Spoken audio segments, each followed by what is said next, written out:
Welcome back to Explain CAD. In this tutorial, we will know about how to use fillet feature in Catia. I create this shape.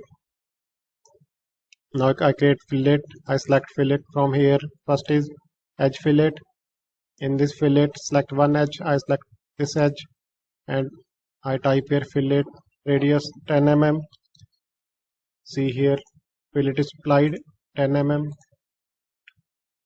Again, I select edge fillet. Now I select this edge and apply fillet 5 mm. Radius 5 mm. See preview. See here, it will fillet this line and this line. Select OK. Now Control plus Z or undo it. Again I select edge fillet. If when I select tangency, it will select this line and this line. This whole segment from here to here.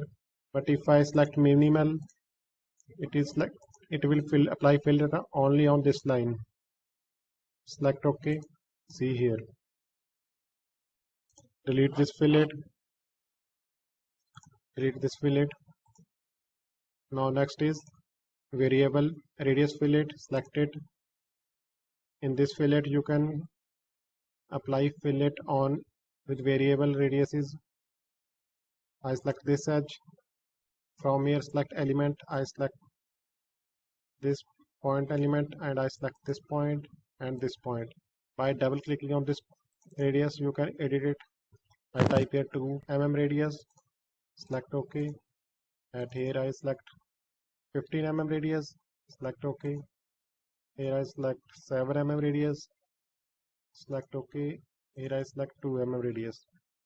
Select OK. See preview. Select OK. See here, this is variable radius fillet. Select it and delete. Here is one more fillet, try tangent fillet. Select it. In this fillet, you select first of all two faces. I select this face.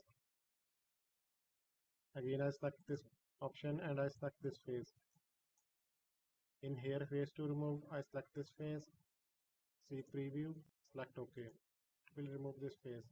This is a fillet feature in Catia. Thank you so much for watching. Please subscribe Explain CAD.